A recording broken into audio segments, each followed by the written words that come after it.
Hadirin hadirat muslimin muslimat, ibu-ibu, bapa-bapa yang dimuliakan oleh Allah, materi ataupun tajuk yang diberikan pada malam ini sebenarnya sedikit berat. Kalau kita perincikan, maksud sebenar Allah Subhanahu Wa Taala telah hantarkan kita ke atas muka bumi ini tidak lain dan tidak bukan untuk mengikut segala apa yang telah diwahyukan kepada Nabi sallallahu alaihi wasallam. Tonight our discussion is with regard of halal and haram. Because we cannot run from these two things. In this life, only halal and haram. Either in aqidah, either in fiqh, or either in istihsan, meaning our tazkiyah. Halal and haram is not only with regard of eating and drinking. It also can be regard to our thinking something bad is haram, and bringing the quality, the attitude of bad into our life also is haram, like takabbur, arrogance, riya, to show off, sum'ah. So all these things we cannot run in our life. Since the time when we so-called as mumayyiz meaning a person who can differentiate which one is good, which one is bad. Since that time we baligh, so our taklif is already start. Our burden is already start. Until when? Until malaikat Israel, sakaratul maut, came to us. Hadirin yang dimuliakan oleh Allah Subhanahu Wa Taala, malam ni maaf kita ada sedikit bahasa Inggris ya. Ada orang Bangladesh. Kalau saya bisa bahasa Bangla, saya ngomong bahasa Bangla. Tapi saya tak bisa. Berkenaan dengan halal dan haram, bukan hanya merujuk kepada makan dan minum, jual dan beli, tetapi ia merangkumi segala aspek di dalam kehidupan kita, baik daripada sudut akidah ataupun fikih ataupun tasawuf. Akidah yang benar, akidah yang tidak mensyirikkan Allah Subhanahu Wa Taala, itulah yang dinamakan akidah halal. Daripada sudut fikih, muamalah kita, transaksi kita setiap hari, pergaulan kita bersama dengan laki-laki ataupun wanita yang bukan mahram ataupun yang mahram, minuman kita halal ataupun haram, makanan kita halal ataupun haram, dan juga berkenaan dengan tasawuf. Apakah itu halal dan haram di dalam tasawuf? Seperti mempunyai sifat-sifat yang mazmumah, sifat-sifat yang tercela. Di antara sifat tercela apa dia? Bustani? Seram terus ya disebut nama. Di antara sifat-sifat yang tercela, yang haram daripada sudut tasawuf, iaitulah takabbur, sombong diri, menunjuk-nunjuk, berbangga diri. Ini adalah di antara perkara yang haram menurut istilah tasawuf. Dan kita mau merungkai insya-Allah pada malam ini, kerana daripada waktu kita sudah balik, kita bisa membedakan yang mana yang halal, yang haram, yang baik, yang tidak baik. Maka bermula dari saat itu kita balik ini, akaun kita berjalan, dibuka terus oleh Allah Subhanahu Wa Taala sehingga datangnya malaikat Israel. Tak jalan sendiri.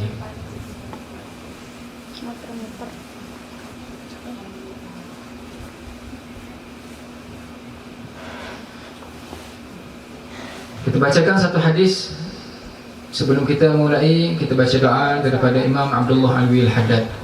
Bismillahirrahmanirrahim. Nawayna ta'allum wa ta'lim wa tazakkur wa tazkir wa naf'u wal intifa' wal ifada wal istifadah wal hasa ala tamassuki bi kitabillah wa sunnati rasulih wa du'a lil huda wa dalal khair ibtigha wajhillah mardati wa kulli subhanahu wa ta'ala. Amin ya rabbal alamin.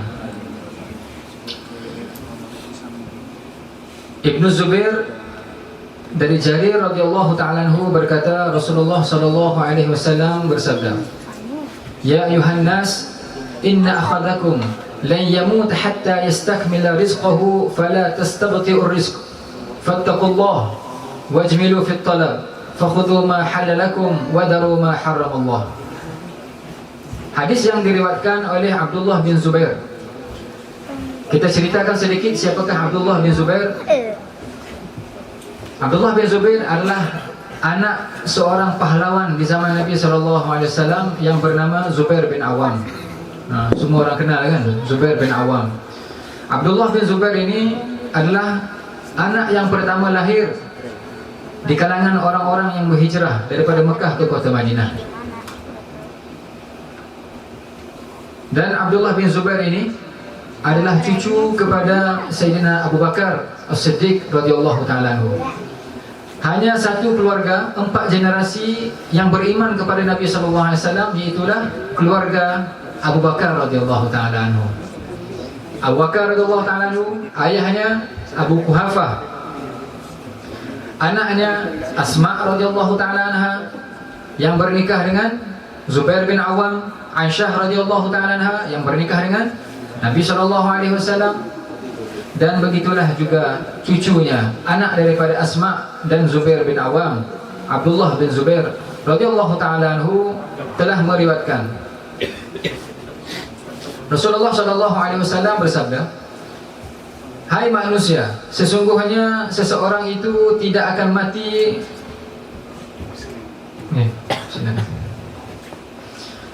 Sesungguhnya seseorang itu tidak akan mati sehingga habis rezekinya. Kapan kita mati? Setelah habis rezeki kita, kan? Selagi mana ada rezeki seseorang, maka selagi itulah dia akan berada di atas muka bumi. Baik dia ini seorang yang kaya, seorang yang meminta sedekah, maka dia akan terus tetap berada di atas muka bumi ini. Maka jangan kamu menganggap, yaitu menghitung amat lambat rezeki itu. Bertawakallah kepada Allah dan baik-baiklah dalam mencari rezeki. Maka ambillah yang halal bagi kamu dan tinggalkan yang haram oleh Allah Subhanahu wa ta'ala. Itu gak ada gambarnya. Setiap hari kita mulakan kehidupan kita ini sama ada dengan haram ataupun halal. Waktu yang Allah berikan kepada kita ini semuanya akan diperkirakan oleh Allah. Walaupun sedikit waktu yang Allah berikan kepada kita, 1 detik, 1 saat, semuanya akan disoal oleh Allah. Saya berpesan pada diri saya juga, mulai malam ini kita sama-sama bermuhasabah untuk berubah daripada banyak waktu kita haramkan untuk beribadat kepada Allah. Kita mau halalkan seluruh waktu kita ini kepada Allah Subhanahu wa ta'ala. Kita bangun pada waktu pagi tanpa membaca doa, sudah lupa pada Allah. Kemudian mandi, makan pagi dengan tidak baca bismillah. Terus packing barang keluar bekerja. Tambah lagi satu dosa, tidak menunaikan solat fardu subuh. Maka inilah bermulanya hari seseorang itu, hari yang mereka ini telah menjatuhkan diri mereka ini dalam kancah haram. Di dalam kancah haram. Maka apa sahaja yang Allah Subhanahu wa ta'ala tentukan berlaku setiap hari ini, semuanya ada hikmah. Kenapa satu orang itu bangun pagi baca doa, kemudian berwudu? Kerana di sana itu ada perkara yang baik untuk diri kita. Sekarang ini dunia dilanda dengan wabak corona virus. Sudah lama ada dalam masjid kita, kan?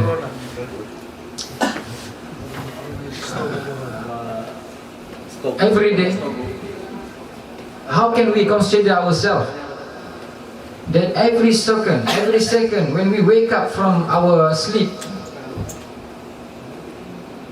how much time we already spend to something which is haram? Not reciting dua, I'm not saying it's haram, but we already forget to Allah subhanahu wa ta'ala. Then we go taking shower, we eat, having some breakfast, without remembering to Allah subhanahu wa ta'ala.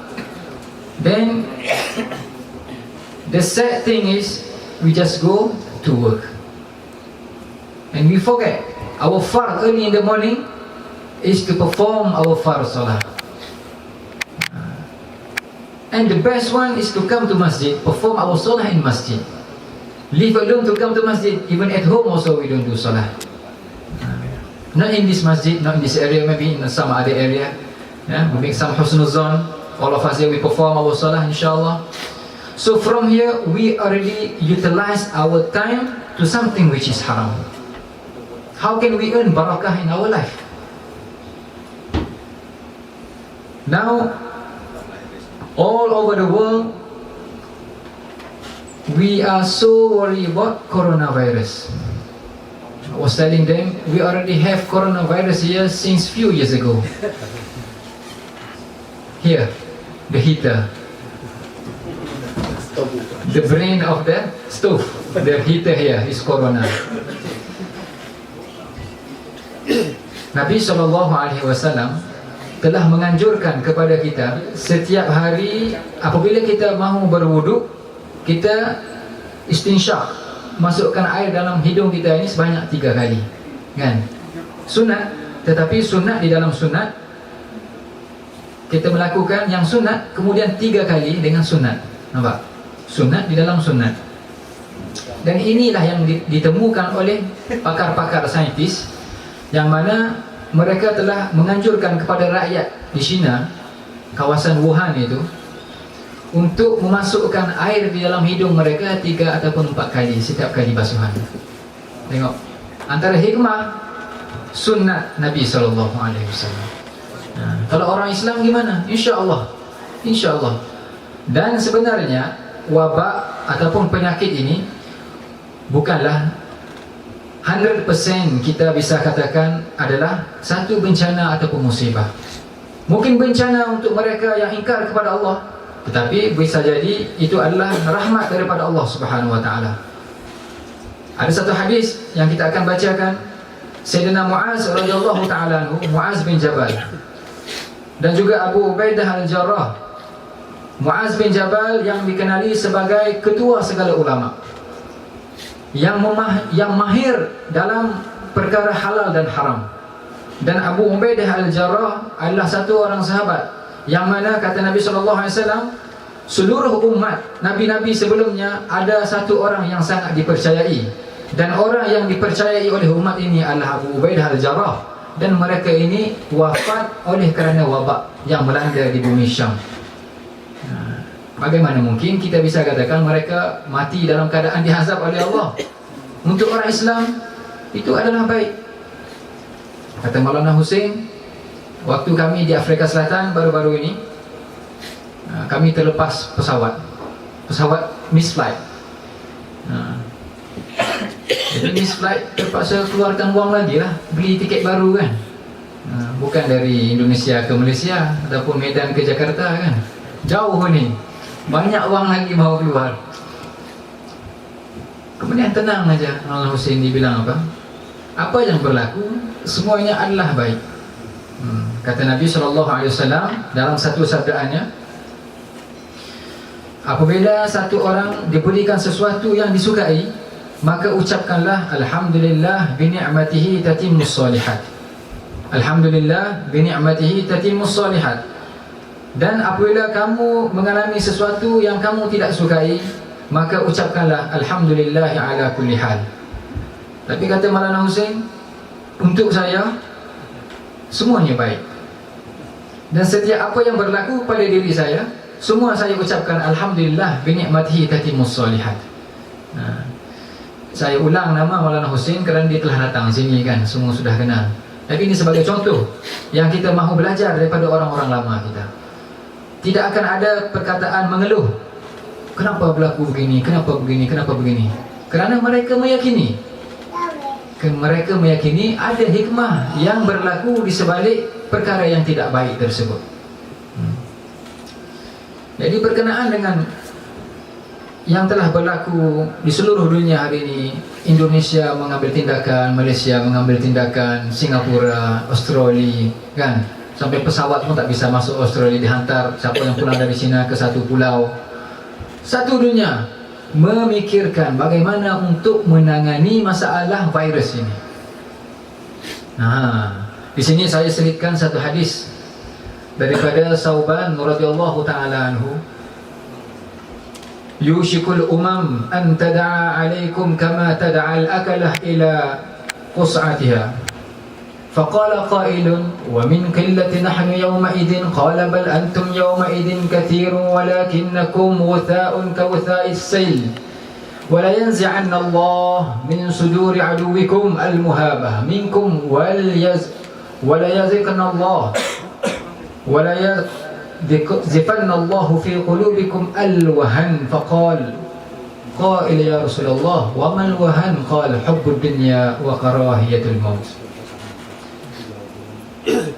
Ini hadis ini beberapa minggu yang lalu Ustaz Dede kita sudah bincangkan berkenaan dengan orang-orang kafir pada satu zaman nanti. Mereka akan datang mengerumuni, kan? Orang-orang Islam seperti mana semut datang ke satu piring. Kita ni seperti yang ada di dalam piring. Orang-orang kafir semua ini, mereka akan datang menyerang orang Islam dari segenap penjuru. Maka sabda Nabi SAW, apabila ditanya, wahai Rasulullah, apakah jumlah kami waktu itu menjadi sedikit? Orang Islam jadi sedikit. Maka Nabi SAW bilang, tidak, tetapi kamu semua ada terkena penyakit wahan. Inilah wahan ini, tapi bukan wahan di Cina ini. Maka sahabat tanya lagi, wahai Rasulullah, apa itu wahan? Wahan itu adalah hubbud dunya wa karahiyatul maut, yaitulah cinta dunia dan takut akan mati. Cinta dunia dan takut pada kematian. Ini adalah dua perkara yang melazimi perkara yang satu. Kalau sudah cinta dunia, insya-Allah akan takut mati. Kerana orang yang tidak ada cinta di dunia, iaitulah orang-orang yang bertakwa kepada Allah, kapan-kapan mereka sedia berjumpa dengan Allah Subhanahu wa taala. Yang mereka takut adalah bagaimana mereka bisa keluar daripada neraka jahanam. Mereka bisa jawab soalan di dalam kubur. Itu yang mereka takut. Bahkan orang-orang yang hubbud dunia, orang suka bumi ya. Orang-orang hubbud dunia ini, mereka takut untuk meninggalkan apa yang mereka ada. Itu beda. Dua-dua takut mati, tapi satu takut tidak dapat menjawab segala persoalan. Tapi yang satu lagi ini takut isteri dinikahi orang lain, kan? Ya, Ustaz Taufik. Kemudian ada mobil diambil suami isteri, kan? Ini semua yang berlaku, begitulah sebaliknya. Maka mudah-mudahan Allah Subhanahu wa taala jauhkan kita daripada perkara-perkara yang mendatangkan hubbud dunya wa karahiyatul maut. Insyaallah. Hadis daripada Nabi sallallahu alaihi wasallam, al-halalu bayyin wal haramu bayyin. Wa bainahuma mutasyabihat ataupun musyabbihat.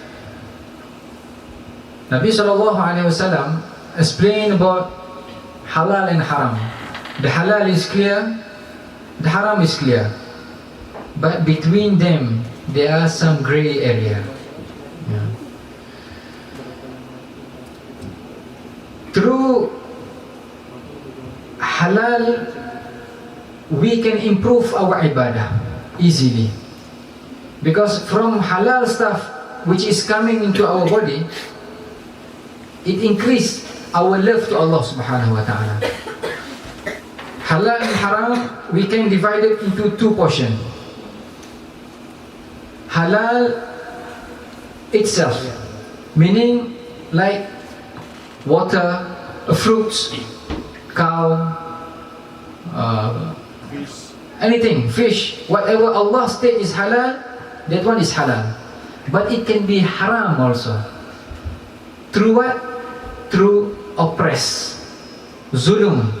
We steal from others, we take without permission, and also from riba.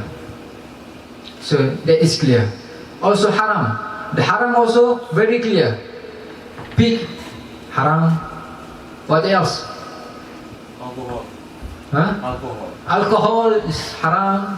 MashaAllah. What else? Drug is haram. Bed is haram. Zina is haram. To smoke also, there are some ikhtilaf, but most of ulama say it's haram. So what is haram? All of us we know. Also divided into two. Haram itself, or haram because of our amal. We stealing from others, it can be haram. And then mutasyabihat, the gray area is very important. Nabi sallallahu alaihi wasallam said, whoever can stay away from things which is mutasyabihat, which is gray, so that is taqwa. It save him from Jahannam. It can bring him to Jannah. Like to smoke, isn't it? MashaAllah. And then from halal, Nabi sallallahu alaihi wasallam mentioned in the last portion of this hadith from Nu'man bin Bashir, إذا صلح الجسد كله وإذا فسد الجسد كله ألا وهي القلب. Through food which is halal, or a'mal which is halal, aqidah which is halal, it can beautify our jasad, our body. You see? Now what happened now in Wuhan, for example? Saya mohon maaf dulu ya, jadi panjang, tak apa kan? Bahasa Melayu aja lah dulu. I'm so sorry, I will back to you, insyaAllah. Apabila Allah Subhanahu Wa Taala telah mendatangkan perkara yang halal dan haram, halal ini mempunyai dua jalur, haram mempunyai dua jalur. Halal apa tadi? Lembu, sapi, kerbau, ayam, ikan, beras, gandum, roti, semuanya halal seperti yang kita tahu. Tetapi di sana bisa jadi haram. Haram macam mana? Haram apa? Yang seperti yang mencuri, yang ada contents daripada gelatin yang tak kita tahu, riba, ambil hak orang, bisa jadi haram. Dan haram yang dari segi zatnya haram, haram yang Allah sebutkan di dalam Al-Quran seperti yang kita bacakan pada rakaat yang pertama tadi. Hurrimat alaikumul maitatu waddamu wa lahmul khinzir. Di antara perkara yang totally haram itulah babi, kan? Ini semua ni membawa penyakit. Sama ada penyakit dalaman rohaniat ataupun penyakit zahiriyah. Kan? Apabila kita makan benda yang haram, maka susah untuk kita melakukan ibadat pada Allah Subhanahu Wa Taala. Kita tak mau dengar nasihat orang. Kan, apa kamu susah-susah pikir hal aku? Kubur aku, kan? Ini semua ini akan mendatangkan penyakit hati. Begitu juga perkara yang haram akan mendatangkan penyakit badan. Minum arak, mabuk, habislah, kan? Tabrakan mobil, ganggu orang, enggak sedar diri, habis wang. Apa yang berlaku di Wuhan sebagai contoh? Antara perkara yang mereka lakukan adalah makan makanan yang akustik, kan? Ular, kalajengking, tikus, kelawar. Itu orang-orang kaya, kerana mereka sudah capek dengan ayam, ikan. Ini makanan semua orang bisa makan, kan? Mereka fikir makanan ini bisa menguatkan tubuh badan mereka. Dan siapakah yang menentukan halal dan haram? Halal dan haram ini adalah daripada Allah Subhanahu wa taala saja, bukan daripada manusia. Apabila sihat tubuh badan, maka akan sihatlah segala-galanya. Dan apabila rosak tubuh badan ini, akan merosaklah segala-galanya. Dan yang merosakkan semua ini adalah apa dia? Hati. Hati itu sangat penting. Sebab itulah apabila kita melakukan ibadat kepada Allah, akan datang cahaya pada wajah kita. Minggu lalu kita bahaskan berkenaan dengan dosa. Orang yang melakukan dosa pada Allah, bisa kelihatan ini zulumat pada wajah mereka. Tapi bukan untuk kita hukum orang. Kita sendiri itu lepas buat maksiat, sebagai contoh, na'udzubillah, Allah selamatkan kita dari dosa, lihat cermin, mana muka kita? Oh, semalam lain, hari ini sudah jadi lain, kan? Begitu juga orang yang beribadat kepada Allah, simahum fi wujuhihim min atharis sujud.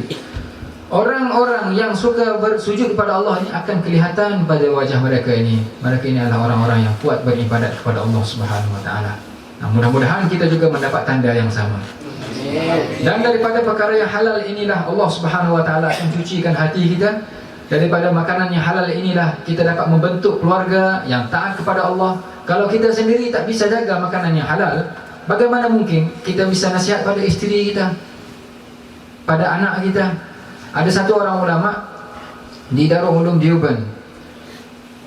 Pada waktu itu, Darul Ulum Deoband ini di India.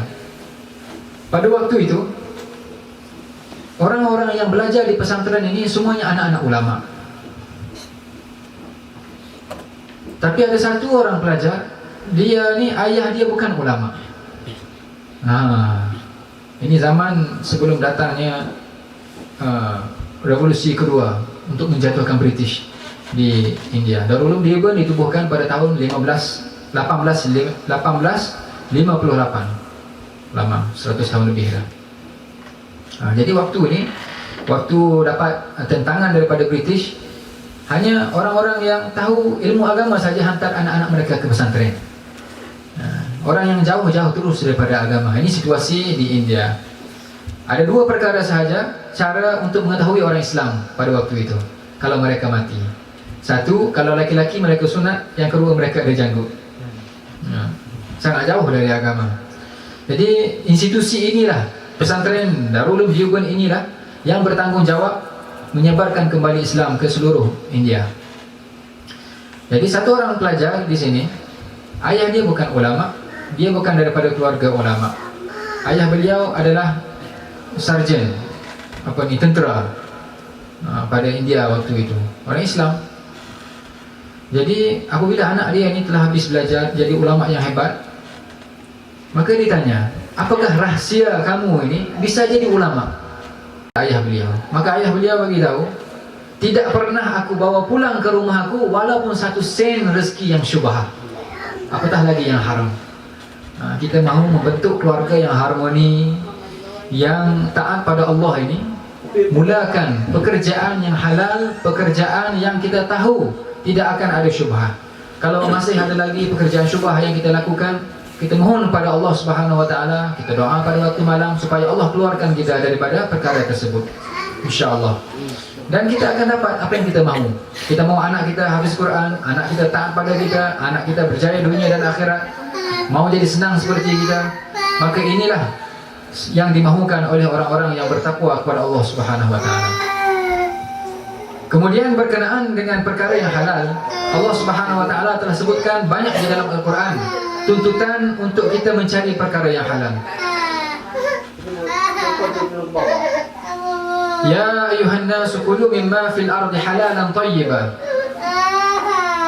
Kemudian wa kulu mimma razaqakumullahu halalan tayyiban. Kemudian innal ladzina ya'kuluna amwalal yatama zulma innama ya'kuluna fi butunihim nara wa sayaslawna sa'ira. Ayat yang pertama, Allah Subhanahu wa taala membicarakan ayat ini khusus kepada orang beriman. Bukan ya ayuhan nas, ya ayyuhalladzina amanu, wahai orang beriman, makanlah kamu apa yang ada di muka bumi ini, halal. Bukan saja halal tetapi thayyib. Beras sebagai contoh, halal, kita masak nasi, halal, kan? Kemudian masuk kecuak dalam tu, kan? Kemudian kita enggak tutup lagi makanan. Maka ini bukan lagi thayyib untuk kita.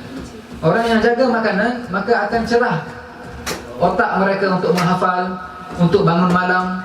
Malu, kata seorang ulama, bagi seorang yang mengaku sebagai umat Nabi SAW tetapi tidak bisa bangun 2 rakaat pada waktu malam. Kan? Hari-hari bisa kita ke gymming, kan? Gymnasium, apa saja tempat kita bisa pergi, tapi malam 2 rakaat kita tak bisa. Bangun malam 2 rakaat ini bukan kerana kekuatan. Yang pertamanya kerana makanan, kerana percakapan, kerana fikir kita pada siang hari. Dan itulah yang membantu kita untuk bangun pada waktu malam. Maka apabila kita makan makanan yang thayyib, maka ini adalah perintah daripada Allah Subhanahu wa taala. Yang keduanya, sekali lagi Allah ulang, makanlah kamu makanan yang halal dan thayyib. Air Coca-Cola sebagai contoh, halal tetapi kurang thayyibnya, kan? Air apa lagi? Air yang halal tetapi yang tidak thayyib, air yang terlalu dingin sebagai contoh, kan? Makanlah makanan yang akan disediakan nanti insya-Allah, thayyib, halal dan thayyibah. Sebab itu ada satu kisah, Imam Syafi'i telah diundang oleh Imam Ahmad bin Hanbal, itu pengasas mazhab Hambali, ke rumah beliau. Boleh berikan saya 2 minit, saya terjemah ya. Okay, insyaAllah. Allah Subhanahu wa ta'ala command in many places in the Quran for us as a ummah of Nabi sallallahu alaihi wasallam to seek the provision, the food which is halal. Here is the ayat, some ayat. Halal, and not only halal, but tayyib. For example, like Coca-Cola. It's halal, you can drink, but it's not tayyib. It's not good for your health, is it? And you must know some other example. So the command of Allah Subhanahu wa ta'ala here refers for those who want to increase their amal. Because through our food daily, it can improve ourselves to wake up at night. Not only food, our discussion during the day, our thinking, everything will help us to wake up. As a da'i, as a ummah of Nabi sallallahu alaihi wasallam, the one who always give reminder to other brothers, to other sisters, for example, for our family. How can we cannot stand up at night for performing 2 rakaat salah? Now we can give too many excuses. Very hard, I was so tired today, too many works, isn't it? It's not about that. It come back now. Go back to our food today. Go back to our discussion today. Go back to our thinking that day. So this thing can corrupt our amal to wake up at night. Dan kemudian Imam Ahmad bin Hanbal, dia telah ceritakan kepada isterinya, malam ini aku ada satu tamu-tamu yang hebat, yang agung, guru aku katanya. Jadi isterinya ni mau ngetes. Isteri ya, ibu-ibu. Jadi dia mau ngetes ustaz ini gimana, ustaz suami dia ni. Jadi dia telah masak makanan, masak biryani mungkin kan, ataupun ayam penyet semua, enak kan. Masak enak, seenak-enaknya. Kemudian datanglah guru Imam Ahmad bin Hanbal. Siapa? Imam Syafi'i. Siapa Imam Syafi'i namanya? Muhammad bin Idris Asy-Syafi'i. Kemudian datang, habis makan semua, tidak ada satu pun yang tinggalkan oleh Imam Syafi'i. Satu. Yang kedua, isterinya Imam Ahmad bin Hanbal telah sediakan air di luar pintu untuk Imam Syafi'i ini bangun waktu malam, ambil wuduk untuk bermunajat pada Allah, kan? Kalau kita hari ini ada heater lah, kan, ada air panas, air hangat, masuk dalam kamar mandi. Zaman dulu tak ada, sediakan air di tepi pintu. Kemudian sampai waktu subuh,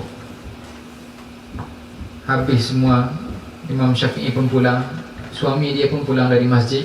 Isteri dia bilang, ini gurumu ini enggak benar katanya. Ini ada something wrong. Kamu berguru dengan orang salah katanya. Kenapa? Kamu tanya pada guru kamu. Datang ke sini makan macam orang lapar. Enggak ada satu pun tinggal katanya.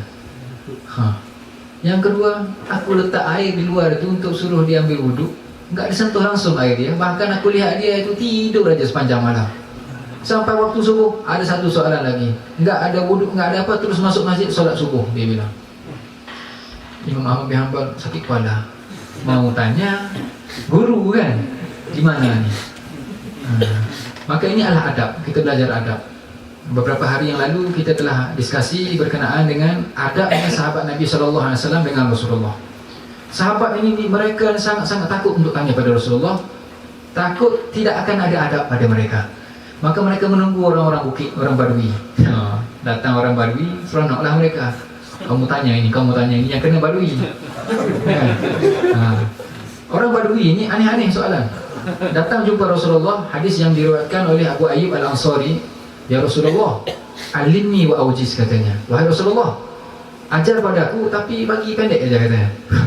Kalau sahabat buat begini, teruslah kan diberi pengajaran oleh Rasulullah. Tapi ini orang bukit, orang nggak tahu apa-apa nih. Kalau di Indonesia orang asli mungkin, tapi hari ini orang asli sudah maju mereka. Maaf, ini ada online bahaya. Jadi Rasulullah SAW satu orang yang telah diberikan mukjizat oleh Allah Subhanahu wa taala. Setiap percakapan, perkataan yang keluar daripada mulut Nabi sallallahu alaihi wasallam, wa ma yantiqu 'anil hawa. Tidak akan ada perkataan yang mengikut hawa nafsu. Semuanya perkataan ini adalah ilham ataupun wahyu daripada Allah Subhanahu wa taala. Maka Nabi sallallahu alaihi wasallam telah berikan 3 nasihat yang pendek tetapi komprehensif. Yang pertamanya, idza qumta fi salatika idza qumta fi salah fasalli salatan muwadda'in. Apabila kamu berada di dalam salat, maka hayatilah salat kamu itu seolah-olah ini adalah salat kamu yang terakhir. Habis salat ini terus mati. Yang pertama. Yang kedua, wala takallam bikalamin ta'tadir anhu. Dan janganlah kamu berkata-kata sesuatu yang kamu mesti mohon maaf daripada perkataan itu. Kan, kita canda. Oh, aku canda aja, maaflah kan. Apa maksudnya? Maksudnya kita telah mengungkapkan perkataan yang sia-sia. Berapa banyak hari ini kita telah berkata perkataan yang sia-sia. Kan? Kita canda, kemudian orang terasa hati, kita mohon maaf lagi, jadi panjang ceritanya. Kan? Maka hati-hati dengan setiap perkataan, percakapan yang kita mahu bercakap setiap hari. Tambah-tambahan kalau yang sudah bernikah, kan, yang sudah ada isteri, yang sudah ada suami, ada anak-anak, hidup dalam keadaan percakapan setiap hari. Kalau yang bujang-bujang ini enak aja, bangun pagi terus kerja, pulang sendiri aja kan. Robot di Jepang nih, kalau tanya saya gimana kehidupan di Jepang, tontonlah Doraemon. Di situ kan. Ini adalah satu ujian percubaan untuk kita ni, insya Allah untuk sendiri-sendiri dalam kubur. Di Jepang lah negaranya. Jadi yang ketiga kata Nabi SAW, wala tayasu amma fi aidin nas. Janganlah kamu mengharap apa saja yang ada pada tangan manusia. Kamu kerja sendiri, kamu mau apa? Usaha sendiri, tawakal. Ikhtiar itu mesti ada. Jangan mengharap apa yang ada pada tangan orang lain. Meminta-minta pada orang, tolong derma ini, derma itu. Ini adalah perkara-perkara yang tidak dimahukan oleh Nabi SAW. 3 perkara. Kalau sahabat yang tanya ini mungkin kenalah dengan Nabi SAW. Tapi oleh kerana orang Badui, maka ini adalah nasihat yang sangat berguna. Walaupun daripada seorang Badui sampai ke akhir zaman, umat ini akan menggunakan hadis tersebut. Masya Allah. Balik kepada Abu Ayyub Al-Ansari, Imam Ahmad bin Hanbal, dia ni malu mau tanya guru dia ni. Gimana ni mau tanya? Tanya juga lah, guru mohon maaf katanya. Aku ada soalan. Dia pun tanya, malam kamu makan macam orang lapar, dia tanya. Kemudian enggak bangun solat malam, enggak ada zikir, baca Quran. Kemudian solat subuh itu yang parah itu katanya. Enggak ada wuduk, gimana itu? Imam Syafi'i senyum aja. Wahai Ahmad bin Hanbal, katanya, aku sudah berapa lama tidak makan? Ini ulama. Aku sudah berapa lama tidak makan sehinggalah aku diundang oleh kamu, dan aku meyakini kamu dan keluarga kamu semuanya takwa kepada Allah. Istri kamu masak makanan dalam keadaan berzikir kepada Allah, selawat kepada Nabi sallallahu alaihi wasallam, maka aku tidak akan lepaskan peluang ini lagi. Aku makan semakan-makannya kerana aku tak tahu sampai kapan lagi aku akan ketemu makanan seperti ini. Bukan hari-hari diundang orang, kan? Ini yang pertama. Okey, dapat jawapan. Yang keduanya gimana? Daripada makanan yang halalan thayyiban itu, sewaktu aku berbaring mau tidur, satu hadis Allah Subhanahu wa taala telah berikan keupayaan kepada aku untuk menghuraikan 100 permasalahan daripada satu hadis. Allahu Akbar. Nampak? Dan sepanjang malam aku hanya memikirkan masalah fikih daripada malam sampai ke subuh. Aku pusing ke sana, pusing ke sini, pusing ke sana, pusing ke sini. Wuduk aku tidak batal. Apa gunanya aku ambil wuduk lagi? Teruslah masuk dalam masjid solat subuh. Ini adalah jawapan yang diberikan oleh Imam Syafi'i. Jadi besok siapa mau solat enggak ada wuduk, maka makan, jaga makanan kita. Itu halalan thayyibah. Itu memberikan semangat, suntikan kepada kita itu. Dan pandangan mata kita. Hari ini orang-orang muda kita ini banyak melihat kepada perkara yang haram. Yang kita tahu makan aja haram, tapi mata kita yang haram mungkin. Mudah-mudahan Allah Subhanahu wa taala berikan kita taufik untuk menjaga seluruh tubuh badan kita dengan perkara yang halal. I give some example with regard of halal and thayyibah. A brief story of Imam Ahmad bin Hanbal with his teacher Imam Muhammad bin Idris al-Shafi'i. One day he invited his teacher Imam Shafi'i rahmatullah alaih to his house. And then, make it short the story, Imam Shafi'i came to his house, and Imam Shafi'i like eating greedy, like after a long time he never eat. A person who very hungry, eating and eating and eating until nothing left. One. And the wife of Imam Ahmad bin Hanbal, he want to test the teacher of her husband. Some wife, they got some attitude. They just want to check everyone. And then he put some water in the bowl next to the door, in order to give Imam Muhammad bin Idris al-Shafi'i easy for him to take wudu, munajat to Allah Subhanahu wa ta'ala, to worship Allah, maybe reciting Quran at night, waking for tahajjud. And starting from the time Imam Shafi'i lay down in his place until Fajr, he never wake up. He just moving that side and this side. Second. And the third one, Imam Shafi'i, after he finished, after he listened azan, he woke up and go straight to masjid and perform salah without having wudu. 3 problem now. Imam Ahmad came home, his wife asked, "You got problem, big problem with your teacher. Not the right one," she said. "What happened? You must ask these 3 questions." And Imam Ahmad bin Hanbal, he very shy to ask. How can the student, have some such of adab to ask something very hard? This is the akhlaq, the Sahaba of Nabi sallallahu alaihi wasallam. And then he just forced himself, go and ask, "Oh teacher, I want to ask you 3 questions." And Imam Shafi'i, he smiled, look at him, and he said, "Very good question. Because of your biryani at home last night, because of your food of your wife, I never left anything. Why? Because since long time I never eat. And after I got invited from you, I swear by Allah," he said, "I will not leave anything that night." meaning last night. Because I know your family such taqwa to Allah subhanahu wa ta'ala. Your wife may be while cooking, reciting Durud Sharif, reciting tasbih, tahmid. So I will not leave. Halalan tayyibah. Back to this ayat. Okay, that's fine. But what happened to second one? You never touch the water. You just sleep whole night. But you are a big imam. He said, through that food, in that night later on, from one hadith, in some other narration mentioned, I can solve more than 100 problem of masail in fiqh. One hadith, more than 100 masail in fiqh, I solved out easily. Why? Halalan tayyibah. And the third one, no wudu, nothing, you just go for salah. I never break my wudu. So what made me compulsory to having wudu again? So this is the story of halalan tayyibah.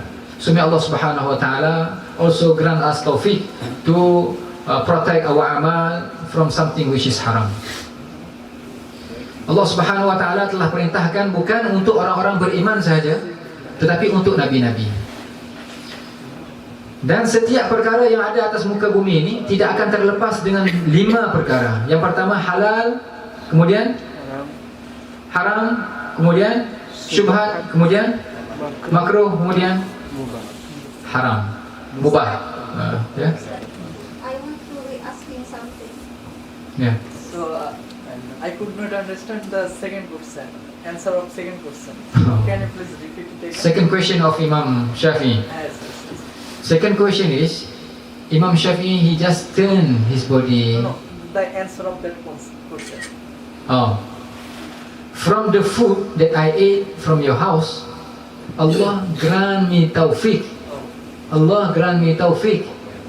From one hadith, I can solve all fiqh masail, more than 100 masail. Understand? Understood. Okay, that clear. Because from one hadith, it can be for 50 masail. It's not one masail for one hadith. Understand? So that one will go another topic now. We busy with this topic. InsyaAllah some other time.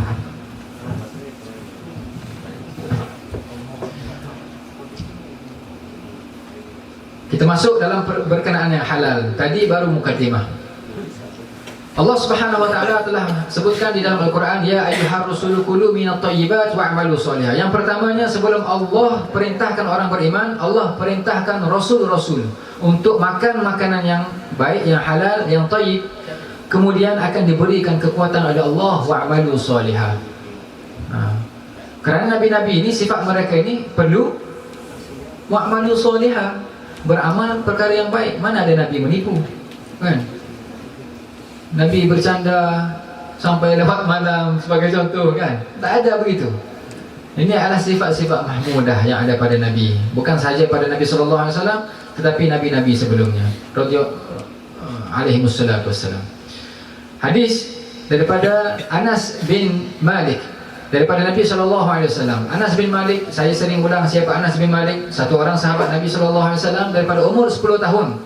Dia duduk bersama dengan Nabi sampai umur 20 tahun, sehinggalah Nabi SAW wafat. Itu 10 tahun bersama dengan Nabi, khadim Nabi, setiap hari bersama dengan Nabi. Dia telah riwayatkan hadis ini.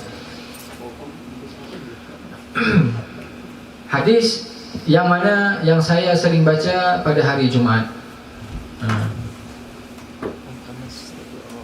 Arhamu ummati bi ummati Abu Bakr, wa ashadduhum fi amrillah Umar, wa asdaquhum hayan Utsman, وأقضاهم علي وفاطمة سيدة نساء أهل الجنة والحسن والحسين سيدا شباب أهل الجنة.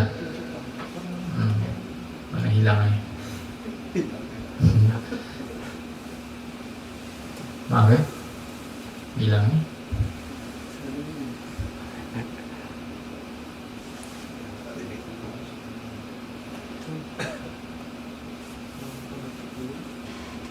Okay.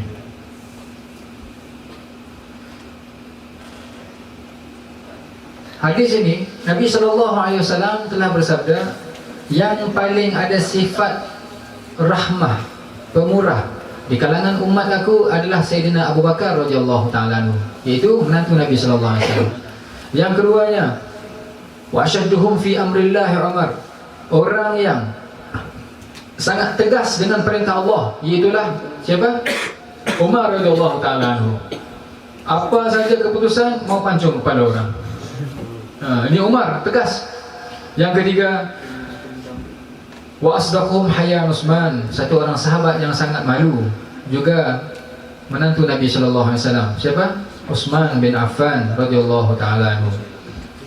Utsman satu orang sahabat yang sangat kaya, telah bernikah dengan dua orang anak Nabi sallallahu alaihi wasallam. Juga dikenali sebagai Zunnurain, dua orang yang memegang cahaya, pemegang cahaya. Siapa isteri beliau? Itu kerja rumah, insyaallah panjatannya. Kemudian yang keempat, diteruskan orang yang terus kepada Muaz bin Jabal.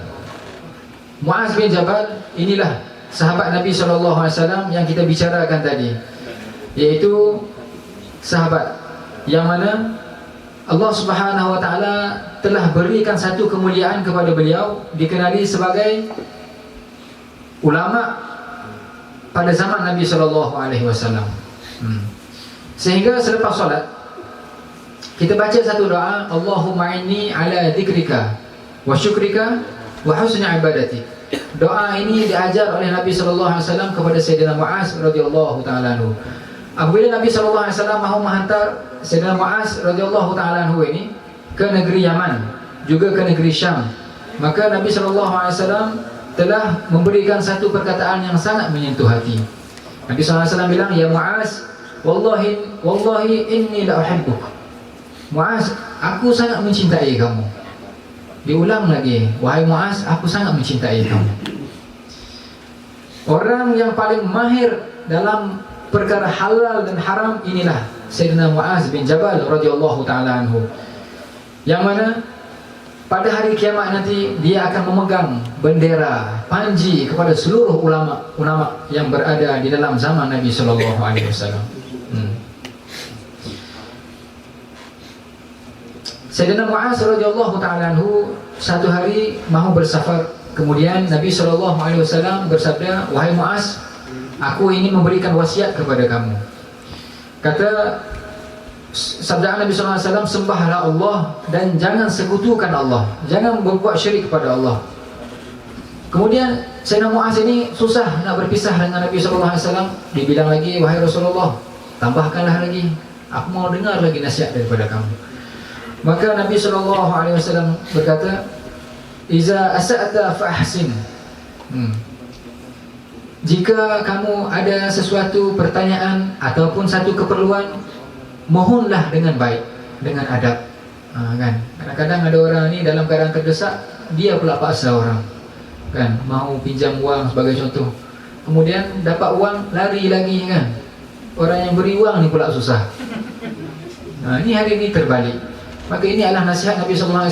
Apabila kamu mahu memerlukan sesuatu, mintalah dengan penuh kebaikan, kemudian balaslah kebaikan itu dengan kebaikan. Kemudian dia bilang lagi, wahai Rasulullah, tambahkan lagi. Ini sahabat Nabi SAW. Kita hari ini oleh kerana makanan yang tidak baik, tak mau dengar, kan? Tak enaklah dengar agama saja, kan? Kita dengar perkara lain lagi. Ini sahabat Nabi SAW ditanya lagi. Kata Nabi SAW, istaqim. Wahai Muaz, istiqamahlah. Wahai Muaz, istiqamahlah dan perbaguskanlah akhlakmu. Sebab itulah dalam doa ini sangat-sangat dianjurkan setiap hari kita habis solat baca, Allahumma inni ala dzikrika wa syukrika wa husni ibadatik. Allahumma inni ala dzikrika wa syukrika wa husni ibadatik. Nanti saya tulis itu nanti. Wahai Allah, ya Allah, tolonglah, berilah bantuan kepadaku untuk mengingatimu.